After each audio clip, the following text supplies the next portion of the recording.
Hello दोस्तों, कैसे हैं आप? उम्मीद करते हैं आप अच्छे होंगे। दोस्तों, ये साइंस का सेट नंबर 8 है, जो रेलवे ग्रुप डी एनटीपीसी के लिए बहुत ही महत्वपूर्ण है।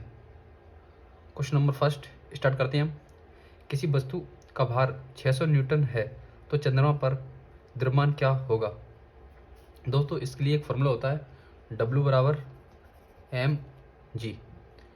इसमें दिया है W का मान, जो भार दिया है, भार दिया 600। m का मान कितना दिया है? m का मान दिया है, m का मान निकालना है, द्रव्यमान हमें निकालना है, और g का मान होता है 10। तो ये आएगा 600 और बटे 10 अपॉन इंटू बराबर m। तो एक जीरो से एक जीरो काटेंगे, ये हो गया 60m। 60m आया है तो 60 न्यूटन, इसका मतलब 60 न्यूटन द्रव्यमान को ये होगा 7 न्यूटन। इसमें 60 न्यूटन कहीं दिया नहीं है, ये होगा ऑप्शन नंबर डी। कह रहा है किसी वस्तु का द्रव्यमान 60 kg है तो उस वस्तु का भार चंद्रमा पर क्या होगा? फॉर्मूला यही लगेगा। कह रहा है द्रव्यमान दिया है कितना? द्रव्यमान दिया है 60 kg, m का मान दिया है 60 और g का मान कितना होता है? चंद्रमा के लिए तो फॉर्मूला होता है, चंद्रमा के लिए W बराबर mg अपॉन 6, क्योंकि चंद्रमा पर जो पृथ्वी का भार है उससे 1/6 होता है। तो m का मान W बराबर, m का मान कितना दिया 60, g का मान होता है 10 अपॉन 6, 6 से 6 कट गया, W बराबर हो गया 100 न्यूटन। इसका हो जाएगा ऑप्शन। देखो, इसमें 100 kg दिया है, kg मत मार देना, क्योंकि जो भार होता है, भार का मात्रा होता है न्यूटन, इसमें आ जाएगा Newton. Question number third, rocket launching कौन से नियम पर आधारित है?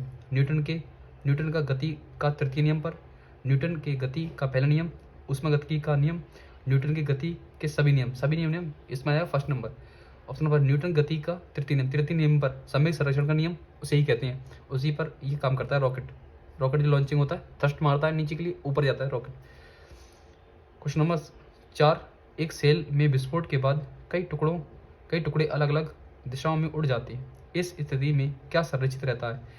कोई भी सेल हो या कोई भी दो चीज ऐसी जो टकराएं, उसमें हमेशा संवेग संरक्षित रहता है। कह रहे झूले पर बैठे लड़के की गति डेड रेस होती है।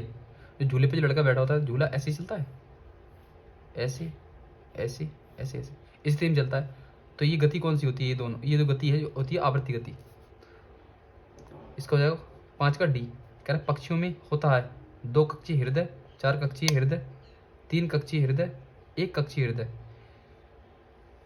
पक्षियों में होता है 1 कक्षीय हृदय, 2 कक्षीय हृदय, 4 कक्षीय हृदय, या 3 कक्षीय हृदय, या 1 कक्षीय हृदय। इसमें जाएगा ऑप्शन नंबर बी, 4 कक्षीय हृदय। कह रहा बर्फ का गलनांक बिंदु है 273 के माइनस 273 सी, 273 सी मतलब डिग्री, 273 के मतलब केल्विन। तो इसमें बर्फ का जो गलनांक बिंदु होता है वो होता है 273 के मतलब केल्विन। इसमें दिया माइनस 273, ये तो इसमें मतलब बर्फ थोड़ी रहेगा, और ज़्यादा जम जाएगा ये तो। इसमें जाएगा option number A. Question number 8, द्रव और गैसों में ताप अंतरण का मुख्यतः कारण है? चालकता, विकिरण, संवहन, या चालकता और विकिरण दोनों। इसमें जाएगा ऑप्शन नंबर बी, इसमें जाएगा संवहन। क्वेश्चन नंबर 9, मिट्टी के बर्तन में रखा जल गर्मियों में भी के कारण ठंडा रहता है? वाष्पोत्सर्जन, संघनन, या रूपांतरण, या बाष्पन। इसमें जाएगा बाष्पन या रुद्धोष्म, ये कह सकते हैं रुद्धोष्म प्रक्रम। ये रुद्धोष्म प्रक्रम के कारण ही जो मिट्टी के बर्तन में है जल ठंडा रहता है। ऐसे टायर है मोटरसाइकिल का या साइकिल किसी का टायर हो, तो उसमें हवा निकलती है, वो भी रुद्धोष्म प्रक्रम के कारण ही होता है। खैर गर्मी के मौसम में पंखा चलाने पर राहत अनुभव होता है, क्योंकि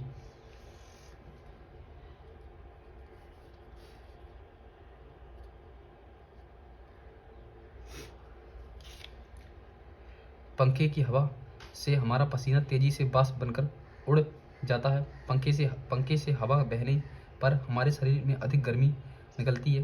पंखे से ठंडी हवा प्राप्त होती है। पंखे से हवा की चालकता बढ़ जाती है।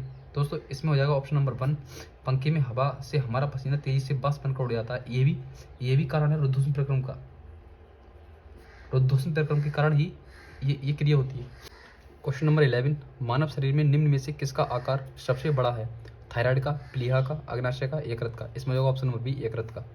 लोहे में जंग लगना इनमें से किसका सामान्य उदाहरण है? भौतिक परिवर्तन वो होती हैं जो पुनः लौटकर आ सकें। ऊष्माग्राही परिवर्तन, ऊष्मक्षेपी परिवर्तन, इसमें ऊष्मा निकले। रासायनिक परिवर्तन, जो कि इसमें जाएगा रासायनिक परिवर्तन, क्योंकि जो लोहे में जंग लगती है वो रासायनिक परिवर्तन के कारण लगती है, क्योंकि इसमें H2O की नमी, मतलब जो H2 जल है, नमी आ जाती है मतलब लोहे पर, इसके कारण इसमें रासायनिक परिवर्तन होता है। क्योंकि जो चीज़ रासायनिक परिवर्तन वो होती हैं जो दोबारा लौट कर नहीं आ सकें। ऐसे लोहा गल जाए तो वो लौट कर नहीं आएगा। क्वेश्चन नंबर 13, निम्नलिखित में से कौन सा एक भौतिक परिवर्तन है? अंगूर किण्वित होना, फलों का पकना, बर्फ का पिघलना, दूध से दही जमना। कह रहा भौतिक परिवर्तन वो होती हैं जो लौट कर आ सकें। फलों का पकना, दूध से दही बनना नहीं होगा, बर्फ का पिघलना ये हो सकता है, ये हो जाएगा बर्फ का पिघलना, बर्फ पिघल जाएगा दोबारा भी बर्फ बन जाएगा। 14, डाल्टन का परमाणु सिद्धांत निम्न में से किसके लिए एक स्पष्टीकरण प्रदान करता है? द्रव्यमान संरक्षण और रासायनिक संयोजन का नियम, द्रव्यमान संरक्षण और निश्चित अनुपात का नियम, रासायनिक संयोजन और निश्चित अनुपात का नियम, निश्चित अनुपात और रासायनिक संयोजन का नियम। इसमें हो जाएगा ऑप्शन नंबर बी, द्रव्यमान संरक्षण और निश्चित अनुपात का नियम। ये किसने दिया था? डाल्टन ने भी दिया था। क्वेश्चन नंबर 15, पदार्थ का वह सबसे छोटा कण है जिसका स्वतंत्र अस्तित्व है? परमाणु, न्यूट्रॉन, इलेक्ट्रॉन, अणु। इसमें हो जाएगा अणु। क्वेश्चन नंबर 16, रसायनिक के लिए गणना की इकाई क्या है? मोल, अणु, एनोड, ऋणायन। ये तो कभी हो ही नहीं सकते, इसमें आया मोल। कह रहा धातु अपनी वास्तविक स्थिति में विद्यमान होती है अन्य धातु के साथ मिश्रण के रूप में, मुक्त स्थिति में गैर धातु के मिश्रण के रूप में, कंपाउंड के साथ मिश्रण के रूप में। इसमें हो जाएगा ऑप्शन नंबर बी, मुक्त स्थिति में। कह रहे जैसे ही एक तरल पदार्थ